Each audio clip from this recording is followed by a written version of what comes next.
Veja só, vamos fazer uma comparação, digamos assim, uma análise comparativa institucional.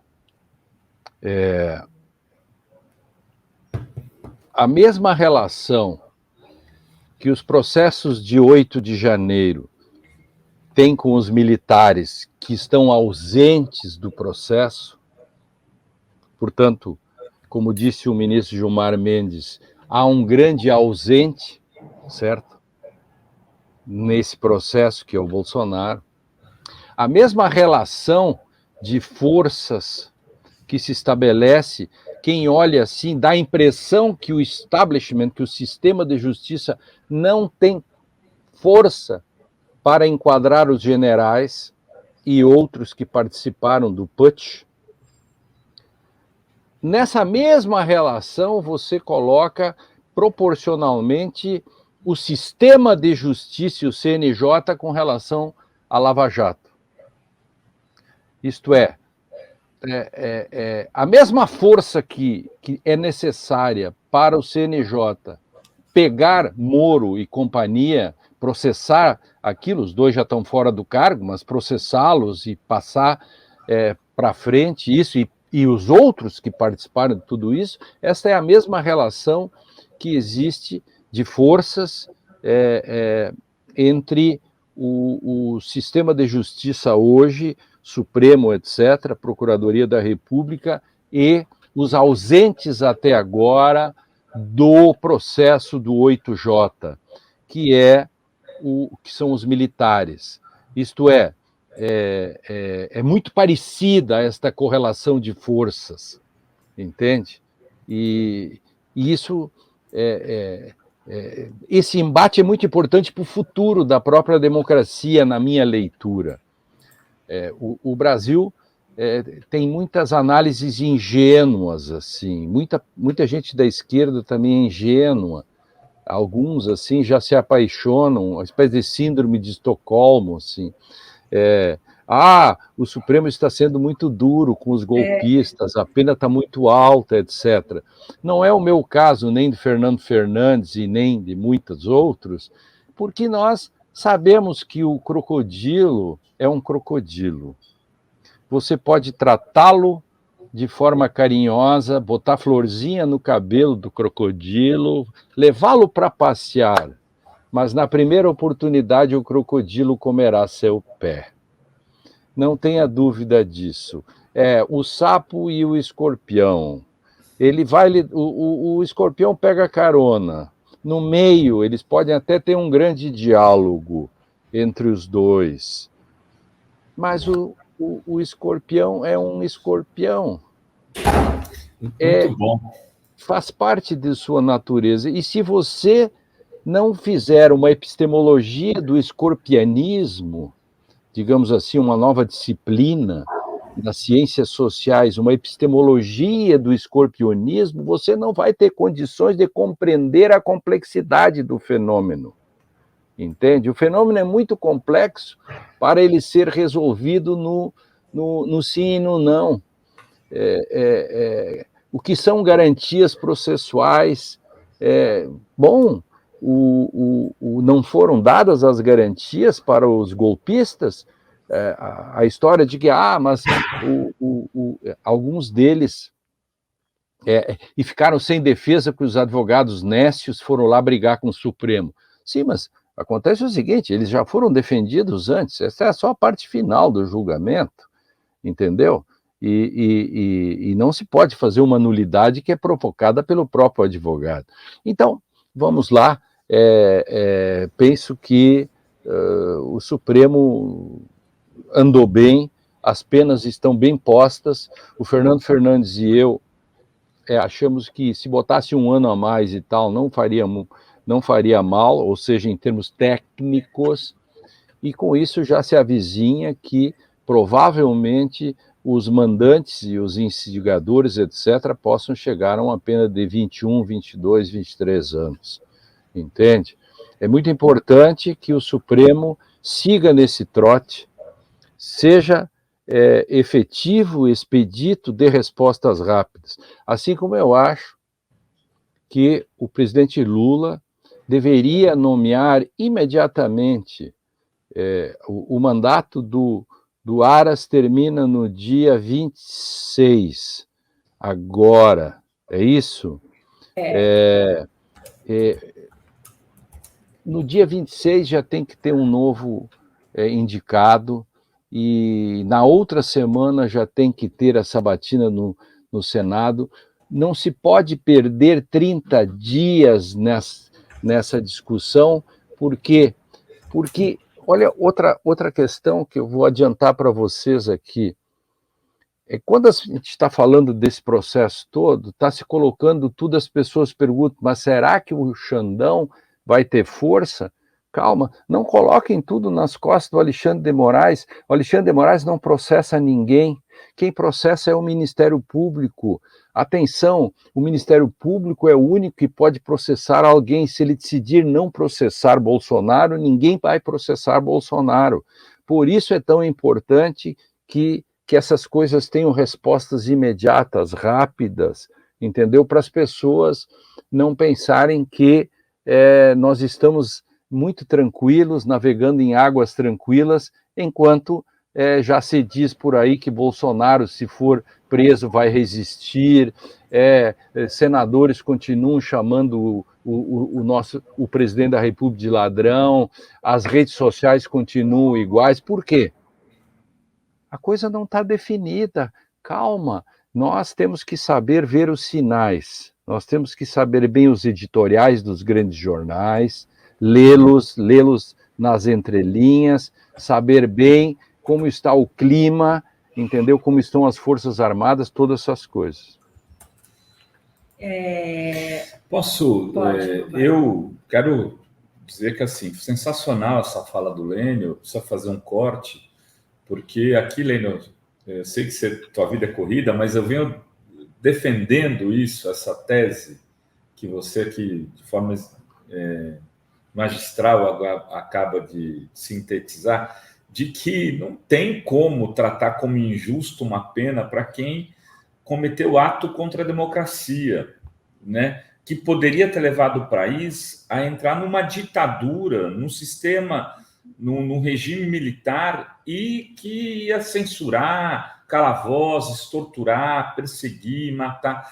E as pessoas falam assim, até um colega outro dia disse, veja, mas pô, o cara mata alguém, às vezes a pena é menor do que essa daí. Mas eu não sei, eu não tenho esse parâmetro.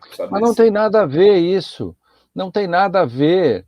O Código Penal diz que a vida é o bem mais importante, mas a pena mais alta é dos crimes contra a propriedade, que é o latrocínio, né, que é roubar para matar. E a democracia tem penas... acontece que houve uma somatória. O 17 anos, que é a pena maior até agora, é a soma de 5 crimes. Olha aqui, ó, o sujeito que... Vamos lá. O sujeito que mata, rouba e tal, faz um monte de coisa juntos, a pena será de 30 anos.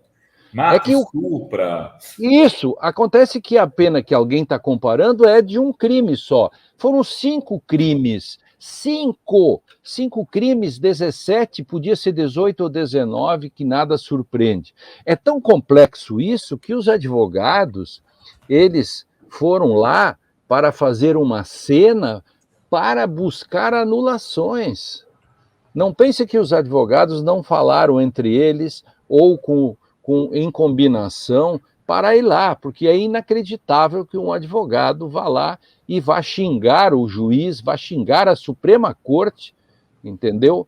Fazendo praticamente um contempt of court ou um desprezo à corte. Se ele faz isso na Inglaterra, ele sai preso. Se ele faz isso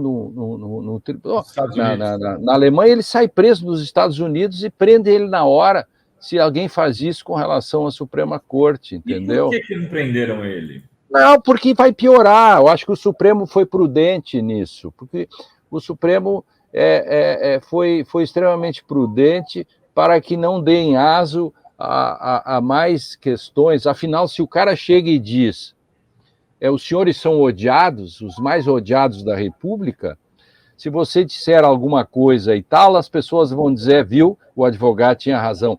Essa é uma questão de uma disputa retórica que o Supremo ainda bem não entrou, entendeu? O máximo que foi feito foi o Xandão, o Alexandre de Moraes, dizer para o advogado que, só um pouquinho, vamos lá, não é assim e tal, que eu acho que ele tem direito de dizê-lo também, porque um advogado tem responsabilidades, um advogado, quando vai defender o seu cliente, ele é como um médico que vai curar, ele tem obrigação de cuidar da saúde, o médico não mata. Advogado tem obrigação de levar a tese do cliente até o final. E não se queira pensar que a tese de algum cliente seja condene-me, por favor. Claro que não. Então, o advogado tem obrigação como médico. O juramento de Hipócrates e o julgamento do Santo Ivo, né? Que é o padroeiro dos causídicos. Né? Não sei se vocês sabiam, mas o Santo Ivo é o padroeiro dos advogados. Muito bem, Lênio. E qual que é o teu favorito para a PGR? Eu não tenho. Eu não tenho favorito para PGR. Eu penso que eu tenho um critério, né? Para mim, eu não quero saber como o PGR vai tratar de crimes, outros, do Brasil, etc., porque isso é o Ministério Público que faz, que são os outros. Quando a gente pensa em PGR, tem que pensar no que ele representa. E o PGR tem que ser aquele que vai tratar das questões daquilo que o Ministério Público tem que ser, o guardião da democracia e dos direitos. E o 8 de janeiro ainda está em aberto. O PGR ideal para mim é o que tem o 8 de janeiro como alça de mira, porque o 8 de janeiro é muito mais importante do que se diz por aí. Você acha que o novo PGR pode recuperar também outras questões referentes a Bolsonaro, como, por exemplo, a questão da pandemia, né? Porque a gestão dele foi criminosa, né? Irresponsável frente à pandemia. É o mínimo que nós esperamos do novo PGR. No dia seguinte, no minuto seguinte da posse, nós estaremos cobrando todas essas questões que estão lá paradas. Não tenha dúvida disso.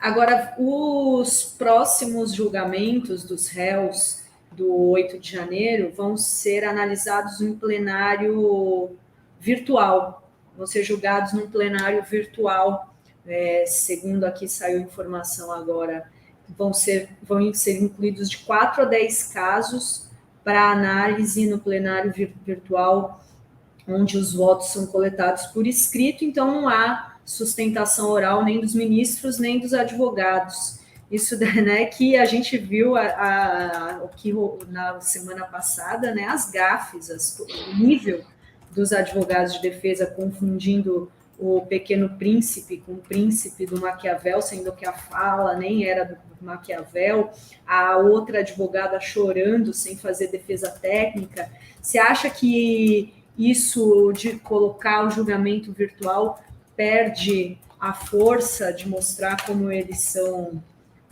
ridículos e despreparados? Veja, eu sou contra julgamentos virtuais, mas há esse caso, por exemplo, cabe também, o advogado pode mandar o vídeo, né, de sustentação dele pelo regimento.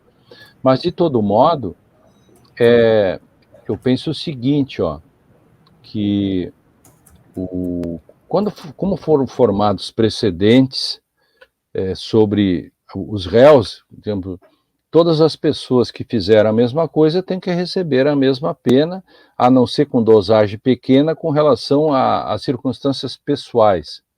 Por que as penas variam se o sujeito fez a mesma coisa? Porque depende se o cara é reincidente, se o cara tem antecedentes, entendeu? Que são as circunstâncias pessoais. Então, era possível também que o Supremo Tribunal fizesse os julgamentos não virtuais, mas separasse esses todos, né? Porque ele vai dar aquele ANPPR, naquele negócio lá da Acordo de Não Persecução Penal, certo? Para um bando de gente cuja pena é menor. Os outros, como ele já tem, o que demora no Supremo são o tamanho dos votos, não precisava ler tudo aquilo, bastava dizer eu condeno e as razões pelas quais estão escritas no papel. Por que não veja, a informação para o grande público não tem nenhuma importância processual, só para avisá-los. Ler lá ou não ler e dizer está aqui meu voto é a mesma coisa, Renato e Dri. Então, por exemplo, um julgamento que duraria, um julgamento desses, duraria no máximo a sustentação oral de cada advogado. Então, se o advogado insistisse, ele teria os 15 minutos e se o Supremo tiver posição com precedentes de condenação, eles são, nossos votos estão aqui arquivados. Era um modo de não ir para o virtual. Mas vamos ver o que acontece. Isso deve ter dado uma grande discussão interna no Supremo, né? Porque realmente o Supremo tem uma pauta enorme e isso atravessou o sistema, né? Mas eu penso que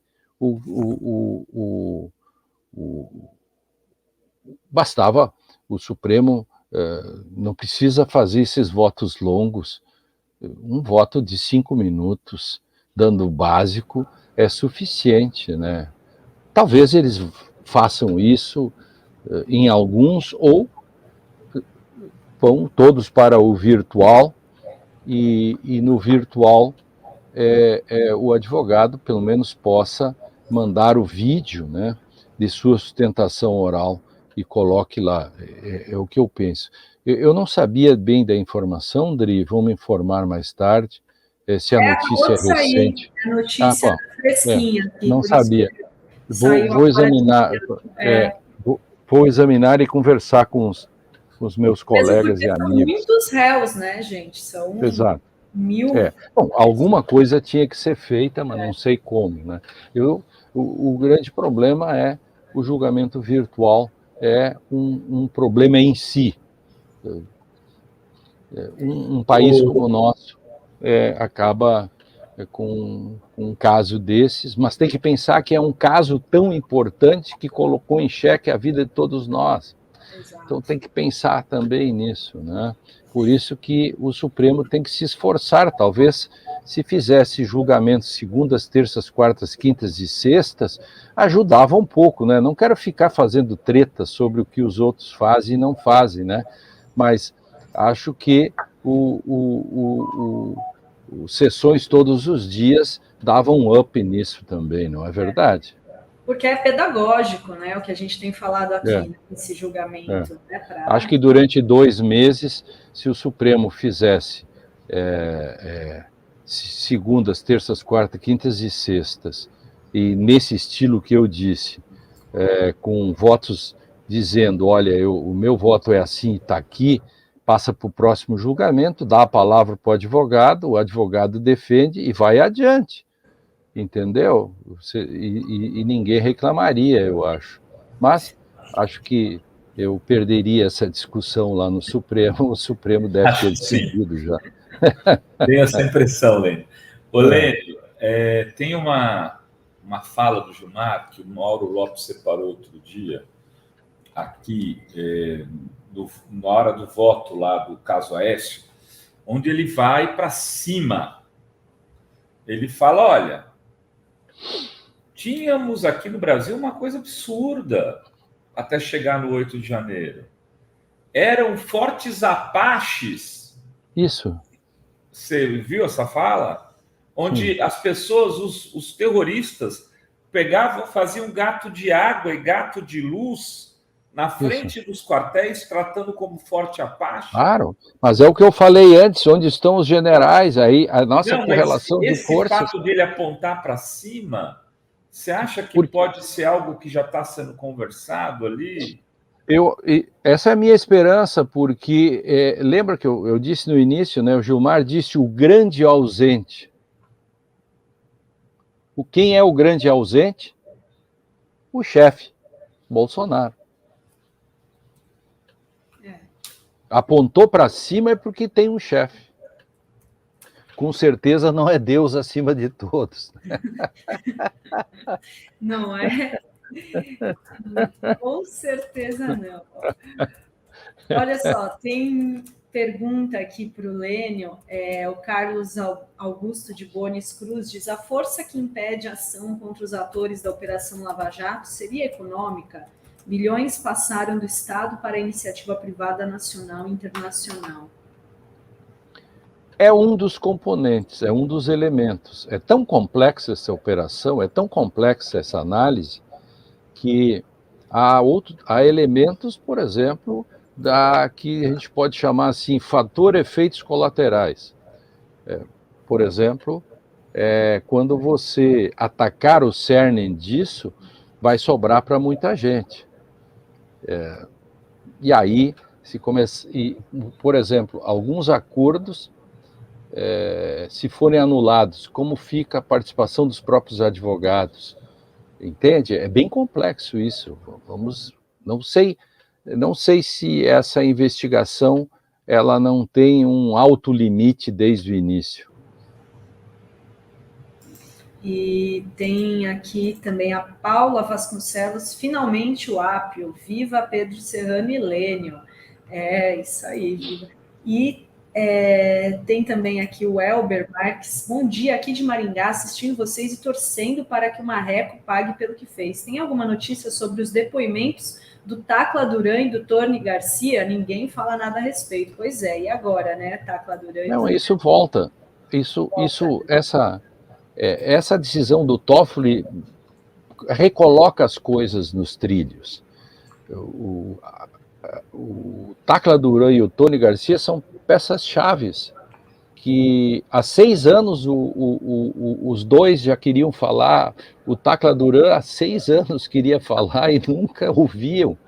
E agora, quando ele iria falar, trancaram tudo. Mas agora, trancaram a trancada.